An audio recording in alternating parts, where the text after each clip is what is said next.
तरीके से ax आ जाएगा 10 और cos ऑफ 30 बराबर है 0.866।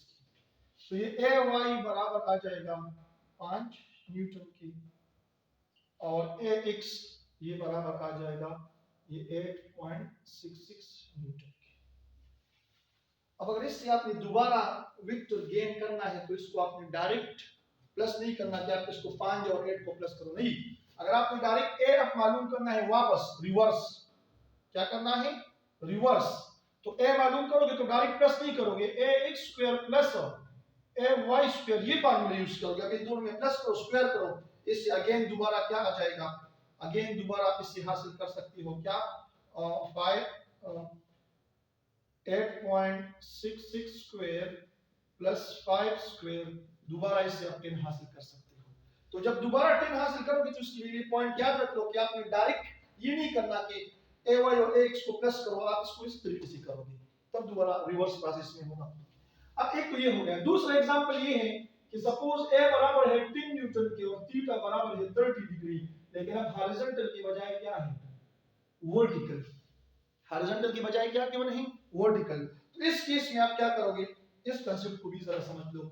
जब वर्टिकल गिवन होगा तो आप यहां पर थीटा डायरेक्ट 30 पुट नहीं करोगे, ये आपके पास वर्टिकल है, सपोज यहां पर ये 30 गिवन है और हमें ये थीटा चाहिए, तो आप लिखोगे theta plus 30 is equal to what 90, क्योंकि इन दोनों का मजमूआ कितना है 90 और थीटा बराबर हो जाएगा 90 माइनस 30 और आपका थीटा कितना आ जाएगा 60।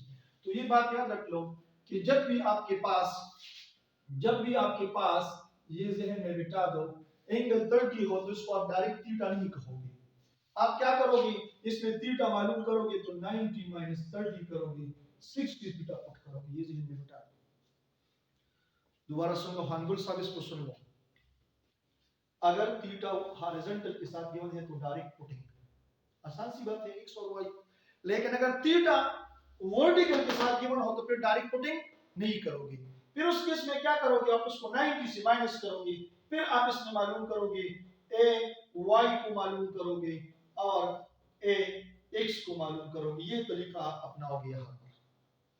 अब इसको जरा और से देख लो, a y बराबर है a sin ऑफ थीटा और a x किसके बराबर है a cos ऑफ थीटा। सो यहां पर ये अब आप पुट करोगे a y, a की जगह क्या पुट करोगे 10 और sin ऑफ 30 भी क्या पुट करोगे 60। इसी तरीके से अगर आपने ax मालूम करना है तो a की जगह 10 और cos ऑफ 30 भी, cos ऑफ क्या पुट करोगे 60। अब ये ay ये बराबर आ जाएगा 10 और sin ऑफ 60 ये बराबर है किस चीज के, ये बराबर है 0.866 के। सो ay बराबर आ जाएगा 8.66 न्यूटन। और अगर आपने ax मालूम करना है तो ये बराबर हो जाएगा 10 और ये आ जाएगा cos ऑफ 60 बराबर है किस चीज की 1/2 के। सो ये ax बराबर आ जाएगा 5 न्यूटन की।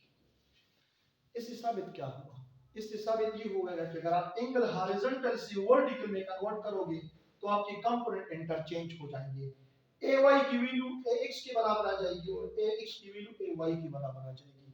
तो इसमें आप दूसरा तरीका ये फॉलो कर सकते हो कि आप इसको उल्टा रिवर्स सॉल्व करो, y के साथ cos थीटा लगा दो और x के साथ sin थीटा, उस तरह भी कर सकते हो। लेकिन ये आसान तरीका है कि जब हॉरिजॉन्टल के साथ गिवन हो तो डायरेक्ट पुटिंग, और अगर वर्टिकल के साथ गिवन हो तो डायरेक्ट पुटिंग नहीं, पहले एंगल को 90 से माइनस करो फिर मालूम करो।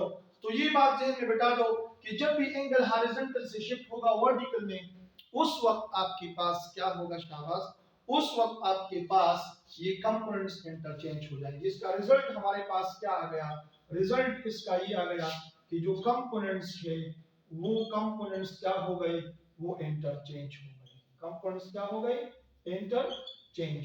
अब ये तो हो गए इसके ऊपर एग्जांपल्स।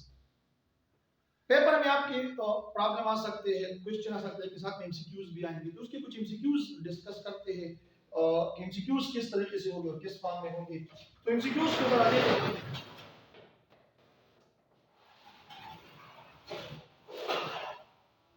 एमसीक्यूज को देख लो। और MCQs value of y and x axis is 0. Suppose ये मेरे पास है x कंपोनेंट और ये आपके पास क्या है y कंपोनेंट। तो इस पॉइंट के ऊपर y की वैल्यू कितनी है 0, ओरिजिन के साथ पैरेलल है, जबकि इस पॉइंट पर x की वैल्यू कितनी होती है 0. So value of y on x axis is 0 and the value of x on y axis is 0. क्योंकि जब y की कीमत मालूम करोगे तो sin थीटा लगाओगे और इसके लिए cos थीटा लगाओगे। तो यहाँ पर ये बात ध्यान में बता दो कि x डायरेक्शन में आपके पास क्या हो रहा है, x डायरेक्शन में आपके पास x की वैल्यू मौजूद है, y की वैल्यू वर्टिकल डायरेक्शन में होती है। तो इस x पर y की वैल्यू 0 है और y के ऊपर किसकी वैल्यू 0 है x। तो ये तो एमसीक्यूज आप लोगों ने याद रखना है कि इस पॉइंट पर x की वैल्यू मैक्सिमम है, y की 0 है, इस पॉइंट पर y की मैक्सिमम है और x की 0 है। So value of y on x axis is 0 and value of x on y axis is 0। और इवन ये आप प्रूफ भी कर सकते हो, जब आप x y की वैल्यू मालूम करोगे तो y के साथ sin थीटा लगाओगे और इसके साथ cos थीटा लगाओगे, इससे प्रूफ भी कर सकते हो। यहाँ पर थीटा 0 है और sin 0 किसके बराबर है 0। यहाँ पर थीटा 90 करोगे और फिर cos 90 0 के बराबर है। तो दोनों तरीकों से आप इसको कर सकते हो। If theta is equal to 45 तो इस पॉइंट पर ax और ay क्या होगा बराबर होगा। क्यों? क्योंकि ay के साथ क्या होता है, ay a sin थीटा के बराबर आता है और ax a cos थीटा के बराबर आता है। तो जब आप थीटा 45 पुट करोगे तो ay बराबर आ जाएगा a into sin 45 और ax बराबर आ जाएगा a into cos 45। और ये सबको पता है कि sin 45 ये बराबर है 1/√2k और cos 45 ये भी बराबर है 1/√2k। सो ay बराबर आ गया a/√2 और ax बराबर आ गया a/√2। तो ये बात आप एमसीक्यूज के लिए याद रखोगे। sin 45 के लिए sin और cos बराबर है, तो जब एंगल 45 होगा तो इस पर ay और ax बराबर होगा। अब आज जाके आप लोगों ने चेक करना है कि जब ax डबल हो जाएगा, ये आपके लिए भी कुछ होमवर्क दे रहा हूँ, ये आप इसके ऊपर सॉल्व करो। इफ ax is 2ay तो इस वक्त थीटा मालूम करो।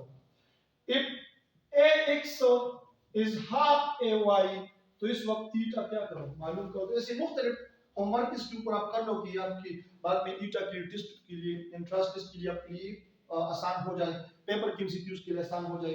तो ये एमसीक्यूज आप सॉल्व करो। मैक्सिमम रेक्टेंगुलर कंपोनेंट कितने हो सकते हैं, ये 3 हो सकते हैं।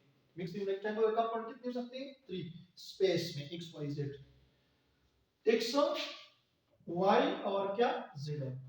मिनिमम रेक्टेंगुलर कंपोनेंट कितने हो सकते हैं 2 और ये आपके पास सिर्फ क्या है x और y है।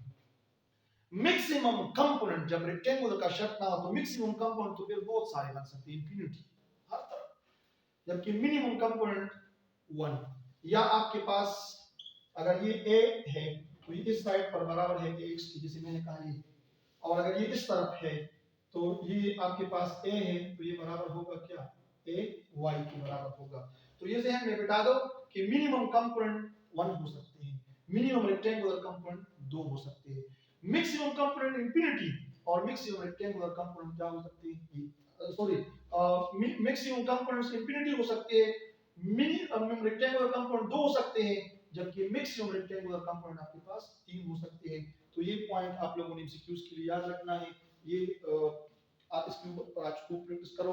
हमारे लेक्चर में हम कोशिश करेंगे क्या आपको थ्योरी भी मिले, साथ में उसका मैकेनिज्म भी मिले, डायग्राम भी क्लियर हो और इसकी मैथमेटिकल एक्सप्लेनेशन भी हो और फिर उसके एग्जांपल्स हो, एग्जांपल के साथ साथ एमसीक्यूज भी हो। अब डेली कांसेप्ट इसके साथ हम देंगे। डेली कांसेप्ट इसके लिए क्या है, डेली कांसेप्ट इसके लिए है कि रेजोल्यूशन ऑफ पिक्चर आप कब करोगे, रेजोल्यूशन ऑफ पिक्चर की जरूरत कब पड़ती है, इस पॉइंट को जरा समझ लो। रेजोल्यूशन ऑफ पिक्चर की जरूरत हमें तब पड़ती है कि